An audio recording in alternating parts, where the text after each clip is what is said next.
the number out there is like 40 million adults with some credit, but no credential. So that's a whole untapped market. If you're looking to boost your enrollment, there are a whole bunch of students out there who might want to come back if there was just a way for them to do so.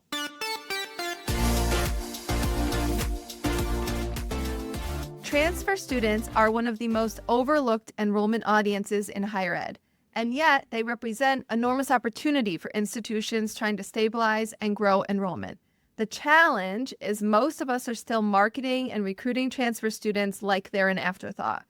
So today we're going to talk about what transfer students actually need, why so many students struggle to successfully transfer and what we can do about it, and what enrollment marketers can do to create a more transfer-friendly experience.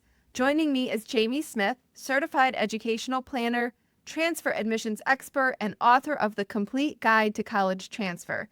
Jaime has spent decades helping students navigate transfer decisions, credit evaluations, and all the different admissions pathways. And today she's going to give us an inside look at where institutions are getting transfer wrong. Welcome to the show, Jaime. Thank you. So happy to be here. I'm very excited because Jaime says she's got a lot of info and a lot of opinions on how we can do a better job when it comes to transfer students, which again is an overlooked audience and one that we do need to be paying more attention to and giving more love to them. So my first question kind of kicks off in that vein. Jaime, what makes a college truly transfer friendly? Yeah, I mean, there are multiple levels of transfer friendliness. And there's actually a term floating around there that I kind of like even better, transfer affirming. So going Okay, I beyond love just being that. welcoming, right? Like we all Yes. want to be welcoming, but to be transfer affirming, where you really go a step beyond and you're making the transition smooth for the transfer students. You're helping them not just with the application process, but also once they land on your campus, you're helping them get integrated into the community. So I think it starts from your website, making sure that you have all that transfer info readily available and not, as you said, like an afterthought through the application process and transfer credit evaluations and making sure students have all the information they need to make informed decisions, to then getting them on campus and making sure that they have housing that's appropriate and an orientation that's actually designed for them and that they have that community and that transfer's visible on your campus. They don't feel like they have to hide as transfer students. I really like this idea of affirming versus friendly. To me, it's like when we talk about first year students, it's the difference between fit and belonging. Fit, you have to, that's more like welcome or you're acclimating, you're going to go and fit in. Whereas belonging is you can be yourself and come as who you are and be fully immersed into that experience as yourself. So I really Yeah, like that. I exactly. love that. It's such a more Yeah. student-centered way of looking at it. Yes, yes. And belonging is so important. We know that for persistence, Yeah. that students who feel that sense of belonging are more likely to stay and complete their degrees. And I think that's even more important for transfers. Yeah, because we know that they're sometimes the audience that is the least likely to stay and complete their Exactly. degrees. So this is not just a get them in the door situation. This is a get them graduated and out into whatever they want to do next in really positive ways. So what are some of the trends that you're seeing with transfer students that we need to be paying attention to? There have been different cycles of transfer. And for a while, I was seeing a lot of students who were sort of in the COVID era, like they had chosen a school, but they didn't really get to visit, or they didn't really think it all through, or they missed all of those, high school based counseling sessions. And so I had sort of a rash of transfers who were feeling like they were in the wrong place, that they didn't really get to make the right decision. And now we're kind of moving out of that. And I'm seeing more students who are making really thoughtful decisions about finances and the return on investment. And a lot more students who are deciding to intentionally pursue a community college transfer pathway because they can see that that's possibly a less expensive route to the same degree in the end. And I think that's smart when we're starting to see prices, total cost of attendance reaching $100,000 a year. If you can shave off 2 years of that, that's definitely gonna make a difference. Are there particular groups or demographics that you see that are more likely to transfer, or is it really more about that they didn't get that belonging, or they're trying to make a really good, investment decision for their future and kind of get the best value out of it by going to that community college for 2 years and going. But are there particular groups that we need to understand better, be more aware of? Yeah, I mean, I see all kinds of students pursuing transfer. And a lot of the time, people were thinking, community college pathways are really just for low income families. But really, there are plenty of middle income and higher income families who are just trying to make smart decisions. So I see all kinds of families pursuing that. But also, I think another, overlooked segment of the transfer population is like those returning adults, students who maybe took a break for a while. That first attempt at college wasn't really right for them. They took time off, and now they're looking for a way to get back in. And they have very different needs. Students in their upper 20s, 30s, 40s. In my book, I have an example. I do a lot of case studies, and one is a 50-year-old who had 30 years worth of credits spread out over 8 different transcripts. Oh, goodness. Yeah, How did they even get all those transcripts right. and get Yeah, them to the next school? Whoa. it was a challenge for sure. And that's, of course, an extreme example. But, those students are out there. I mean, I think the number out there is like 40 million adults with some credit, but no credential. So that's a whole untapped market. If you're looking to boost your enrollment, there are a whole bunch of students out there who might want to come back if there was just a way for them to do so. So we're really used to, or maybe we think about transfers and during their admissions process, we've got to find their high school transcript and we need wherever the college there is that's coming from. But that's changing. There could be multiple institutions involved in sort of that line. And now I'm picturing your example, gosh, how'd they get their high school transcript? Right? Right? I mean, there's so many of these sort of barriers or these needs Yes. in the admissions process that we have to understand and sort of understand what that means from the student perspective. And yeah, and let me just say, with the rise of dual enrollments, students in high school taking college classes, that adds a whole nother dimension. So now you're looking for high school transcripts from college classes that they took during high school that they may not even be thinking of because that felt like high school, not college. And then you've got whatever college transcripts they have. And so you really are, it's a whole puzzle that you're trying to piece together. Like at a minimum, because so many are doing dual enrollment now, at a minimum, Mhm. we're talking about 3 different verifications Exactly. on Exactly. yeah, that's really interesting. We do definitely talk more about first year student journey on this podcast. So explain to everyone from your perspective, having worked with so many transfer students, how are they evaluating differently? How are they searching for the right next step differently than how we often view the first year journey? Right. Yeah. I mean, they're definitely looking for a lot of the same things. They're looking for fit and belonging and the major they want. Major sometimes becomes more important because a lot of, first time students, they're undecided or they think they know what major they want, but I love that you secretly said they're that. They think undecided, they know. Yeah. Um, We all know that they're going to Oh, no, change they anyway, don't but you really. can't Yeah, tell them exactly. that. Yeah. But transfer students, depending on how much time they've spent at a previous school, they usually do have a pretty good sense. And sometimes that's the whole reason for transfers. They've discovered what they love and they need to transfer to really pursue that love. So major definitely plays a bigger role. But then the other thing is the transferability of their credits. High school students with a few dual enrollment credits or AP classes, they might look at how those transfer and will affect their ultimate pathway. But for transfer students, especially those who have maybe racked up 2 years worth of credit somewhere, that is critical for them because if the credits don't transfer exactly the way they expect they will, they're adding another semester, another year to their timeline. And especially if they're thinking of transfer as an affordability path, they can't afford to add another year to their timeline. So getting that information early on is huge. And when students can't find that information before they apply, that's really a difficult thing for them because they don't know if that school will be a fit for them if they don't know how their credits might transfer.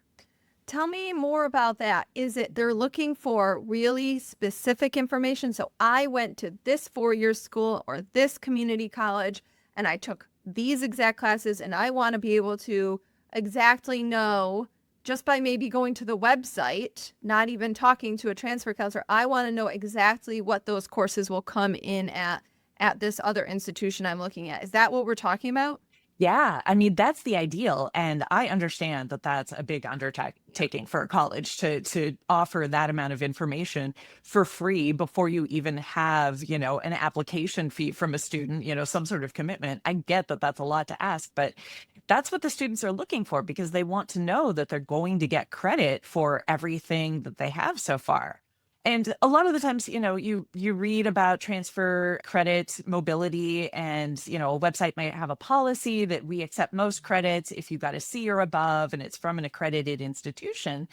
But it's so much more nuanced than that. It's rare. Yeah. That's rarely the end of the story. Yeah. So Yeah. students will apply thinking, great, I attended an accredited institution. I got a C or above. So all of these credits are going to Or they're going to transfer. come in, right? And they're not expecting a third of them to come in as elective and not actually advancing toward their core curriculum or toward their major. Yeah. Do you think that's where institutions are losing transfer prospects the most, that clarity, or is there another spot that we need to be aware of? Yeah, I think it's partly the initial welcome and the initial feeling when students are doing research that they're desirable on that campus, that Yeah. it's not an afterthought. If you don't have to dig through the website to find the transfer application deadline, because all you can find are first year deadlines, like that's step one. But once you get past that, once you see, okay, there's plenty of transfer information, this is clearly a priority for the school, they want students like me. Now, what would it really look like for me to transfer here? Am I going to be able to finish a degree in the 2 or 3 years that I think it should take? Or am I going to be starting over? And for some kids, it's worth it. Some students are transferring for reasons of fit. Maybe they only have 1 year of credits. And for them, maybe starting over is fine Yeah. because they're really looking for experience. Or like a completely different program. Like I Yeah, was yeah, doing nursing and now I'm exactly. going into Right. engineering. There's going to be an understanding that you're starting a little Yes, bit more foundationally in exactly. that sense. Yeah. Yeah, Yeah. but that, in my experience, is a pretty rare student. Most Yes, I students agree. have completed at least what they think will be some gen eds. Yes. So then to find out that no, they have to start over, the common one I see is like English composition. At the school they attended, it was built into a freshman seminar. And at the school they want to transfer to, it has to be a standalone class. And so now here they are as like juniors taking freshman composition. That's not what they want to do. So if they could find that out in advance, they would probably not apply to that school. If there were also ways around it, I've seen some schools that will transfer gen eds as a block. If you completed all the gen eds or an associate degree at your community college, then you can just transfer that as a block. Or schools that say, if you took English composition as part of something else, send us the syllabus and let us look at it so that we can evaluate it as possibly fulfilling this requirement. Just being transparent about that kind of thing really goes a long way. So we know that the academic fit is really important, how many of the credits are going to transfer, and not just that they're going to transfer, but that they're going to advance them and keep them on time, right? They want to graduate on time in their mind, the 4 years for sure. So what are the messages that resonate the most with prospective transfer students that we really need to be leading with from the institutional perspective? Yeah, I think that transparency, the clarity, showing that you care about transfers, offering to do a pre-read of a transcript if you have that capability, or now with AI, I know there are several companies working on, AI services to read a transcript and give an on-the-spot sort of transfer credits estimate. Those kinds of things go a long way. And then I would say the next one's probably like housing. A lot of students just assume they will have housing, and oftentimes there's not enough space, or they're thrown in with first years for housing, or it's, there's nothing special for transfers or for older students. And even if they're just 2 years older than the average incoming freshman, they're still looking for a different kind of living Yeah, oh my goodness. experience. If it's one of those situations where you're going from a traditional residence hall room and at that campus you end in a townhouse kind of situation, they're expecting the townhouse situation or at least like a suite or something. They're not expecting the traditional residence hall with two students in it and shared bathrooms at the end of the hallway because they've put their due in. I get that. Yeah. Exactly. They I can paid see their dues that. with the shared bathroom of, 15 stalls. Yeah, they don't want to Yeah. do that again. But at the same time, they don't want to just be on their own to, go find housing off campus, because how much of your community building and friendships are built around the residences. So yeah, offering some sort of specialized transfer space, housing, or even just a community center. If they are going to live off campus, well, is there a community center on campus where they can come together and study and meet? All of those things are so helpful for students to feel that sense of belonging. What would immediately turn them off? Say they've gotten to a short list of potential places that they're going to transfer to, knowing the academic program that they want to continue in. What would just totally turn them off? I think sometimes it's the hard and fast eligibility rules. They're assuming that they're transfer students and eligible at these 10 schools, and then they get to some other school and they find out, oh, I have to have a minimum number of units and I don't have that many yet. Or I have too many units. I've seen that as well, where, they really only want you if you're in a sophomore spot. And if you have too many units, then they don't really want you. Or you absolutely must have done, to come back to English composition, that's a common one. And they're thinking, well, I don't know. Did I do it? Did I not? I have this weird freshman seminar, or I cleared it with an AP test, but now this next school maybe doesn't count that as an AP. So I think some of those sort of black and white decisions are a real turnoff. And then I think it gets even more complicated when some students will go ahead and apply and say, well, so what? I'm just going to apply and see what happens. And then if they get in and they tell their friend, and the friend was like, but I didn't even apply because I thought I wasn't eligible.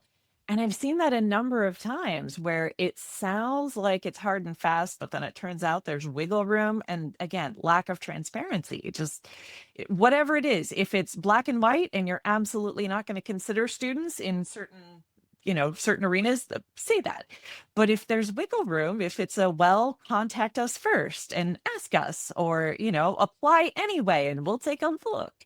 I think just that offering some of that flexibility, if you want to get more transfers, And make showing that you're sure, flexible, yeah, and yeah, make sure what you're presenting isn't exclusionary to a exactly. transfer student. So you really have to go Yeah. and look at it. That's a great use of AI though, because you might be saying, well, that's the policy or this not, but AI can kind of be a little bit more objective or pretend to be a transfer student and what their reaction to some of that stuff that you're putting up might be. So that might be a really great use case for AI even. Yeah, yeah. Yeah. And sometimes you come across some list that just seems so definitive. And Yeah. if it's not actually that definitive, Yeah. you're turning away students. You're And you might telling not students even you be don't want them. realizing. Yeah, you might not Yeah, even be yeah, realizing that that's what you're doing. yeah. It's so interesting to me. Now tell me about the communications to transfer students, because I often think from our situation at Siena and other people I've talked to, part of the nuance there is that there is such a transfer counselor to student relationship. So there's that thing happening and what's being discussed amongst the two of them. And then where does the marketing and the communicating kind of aspect fit in with that? Because you don't want to end up interrupting the relationship building, but also you need to make sure the student is informed on a lot of these things that you're talking about that are such important decision factors. So any advice on just how you structure sort of marketing and recruiting and communication messages to the transfer students? Yeah, yeah, that's a tough one. And there's some ethical questions in there. And Yeah. if you're targeting community college students, great. Go for the community college students the way you would high school students. Reach out to the community college advisor, go to transfer fairs. That's all very similar. When you're recruiting 4-year to 4-year transfers, it's complicated because you don't want to be like poaching students from another school. That doesn't feel good. So yeah, I think a lot of it has to be more open-ended. Also, you can't just easily like buy a list of test takers, Yeah, because no, there's no source exactly. for students who might be thinking about transferring, Yeah. which So makes I it think a lot of it comes complicated. down to, SEO and your website and how prominent your transfer messaging is. And then once you've got a contact, once you're in touch with a transfer student, keeping them informed, sending them messages with tidbits, offering them a Zoom conversation to go over things. Because remember, most transfer students don't have like the equivalent of a high school counselor. They don't have somebody to guide them. I mean, I do what I can, but I'm one person. I wrote a book for that purpose, but it's still just a book. So if the 4-year transfer admissions advisor can step in and sort of play that role, even knowing that maybe they're going to go to a different school, maybe they're not going to come. I think that investment is still worthwhile, because if that advisor is putting in the effort and the time to guide this student, then they're going to feel welcomed at that school. So I think odds are good that they might choose the school where they've got that help, that one-on-one help, over the school that doesn't respond to emails or doesn't even have a transfer advisor. You just email admissions and you get whatever you get. And it may not be transfer specific. You may have to go back a couple of times and say, no, but I'm a transfer, So having a more dedicated person, a specialist who's really going to engage one-on-one, I know it's time consuming. I know it's expensive, but I think that's what it takes. At this point, to really get those students. Yeah, all these signals really add Yeah. up to convey a Yeah. message to the student, is what I'm hearing. So you have to put yourself in the transfer student seat and kind of walk through that journey. And what at each point, what are you signaling to them? Are you signaling that they're desired in your community, or are you doing something that's unintentionally off-putting to the transfer student? And then where are you going to invest to improve that experience for them? Right. And I think it's just harder because with freshmen, you've got the high school counselors who do a lot of the heavy lifting, and the transfers just don't have that. So if you want the transfer students, it's kind of on you to do the heavy lifting. But I think the payoff is worthwhile. Absolutely. We need students to finish their degrees. That's the whole point. So whether it's at your institution or not, right? That's what we're doing here as an industry. We want students to earn their degrees and really contribute to society. So if you're a believer in that, then this all follows, right? Yes. It's putting yourself And in the that students seat. do talk to each other. Like the transfer students, there's the whole underground network of They're transfer more students savvy. saying, They're in school already. They're more savvy. exactly. So then they tell their friends, oh, you think you want to transfer over to this school? They really helped me out. They really talked to me. And, that other school didn't. And good luck. They don't really like transfers. Like there's a whole underground network of those kind of, I heard, and this is what it was like for me. So you may not even realize that one-on-one support you give a student, that can trickle down. You don't know where that's going, but you're setting the tone for transfer at your institution, and that can actually go much further than you think. I want to finish out with a lightning round, but before we do that, I just want to ask you, is there anything that's just a must know? I mean, you work with transfer students. You wrote a whole book for transfer students. Yeah. What do you want to leave this podcast with everyone who's listening and understanding? Yeah, one thing that comes up as a challenge for students all the time is actually at the end of the process, after they've applied, after they have offers.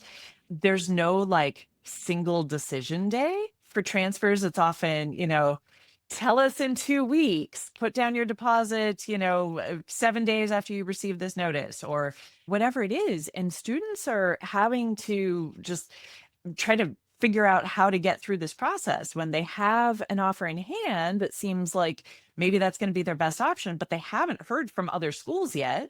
So they don't know what their full set of choices are. And it really puts them in a difficult situation. And I just wish there could be a little more understanding. I always appreciate it when my students get offers and they say June 1st or July 1st, sometime pushed out to the summer, and just let everybody make a real decision, because otherwise students are putting down deposits knowing that they might lose those deposits if they take another offer. And I don't know, maybe you can tell me from the college side, like, is it worth it to collect a $500 deposit from a student who's No. not really committed?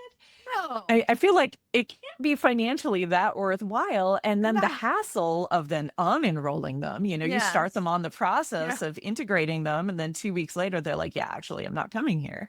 I just feel like it would be so much better if we could just kind of all agree that students can't decide in May where they're going to transfer, because so many schools just haven't released decisions yet, or haven't released transfer credit evaluations. That's the other thing is, they may have a decision, but they don't have their transfer credit evaluation. So they're kind of flying How can blind. a Yeah, transfer student needs to have their financial aid and they need to have their credit evaluation.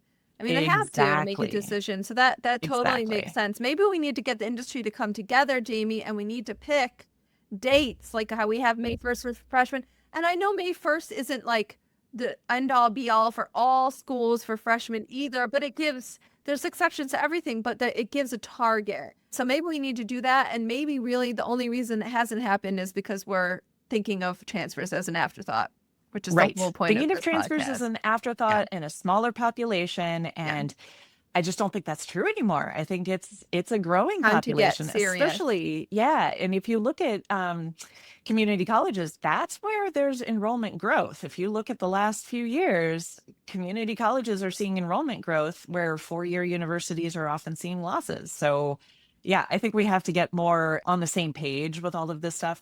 And I'll just point out, I've been very involved with NACAC and I was on their ad hoc committee for transparency and involved with their, edits to the guide for ethical practices. And, everything in the guide for ethical practices is a suggestion. But I would say on that transfer page, it spells out that really students should receive that financial aid report and the transfer credit evaluation before they have to make a deposit. And I would really love to see students or That schools, happen. even if, yeah, I would love Yeah. to see that happen. I would love to see schools follow that, even though they're not like legally required to. It's just the right thing The to right thing to do. do. Yeah, right. So spread the word, everyone. Spread the word. Yes. Let's make this happen. All right, quick lightning round to bring us home. What's the most underrated transfer recruitment tactic?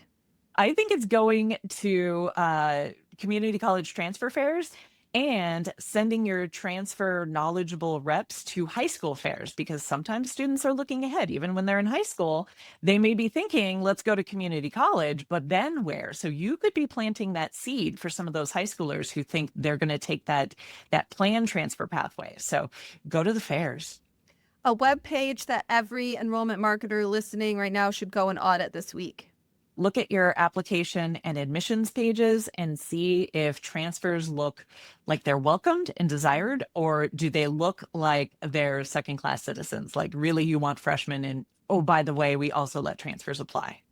The most transfer-friendly thing a college can say to a prospective transfer student. We'll give you a full transfer credit evaluation before you apply. I love it. Bring it Maybe back. that's a dream. Bring I it don't know. back. Maybe I it's love too it. much, but I can dream. If a vice president of enrollment at a higher ed institution asked you for one transfer experience improvement that they could implement this semester, what would you recommend first? The easiest thing is probably updating your website and just being more transparent about transfer and more welcoming about transfer. The harder thing, but the thing that's more important, is getting the transfer credit evaluations to come out sooner and be clearer for students to understand. Because like we talked about, is it going to be an elective or is it going to apply? Most students can't tell with the kinds of reports they get. They don't understand the difference. It's not clear on the report. So changing your messaging and your descriptions, and just having a key on the transfer credit evaluation that explains this is an elective, or yeah, or if you disagree, here's how to submit an appeal, so that they know they don't just write off your school, but they can appeal and share more information and get a second look. I think that would be the better one, but I know it's harder to do.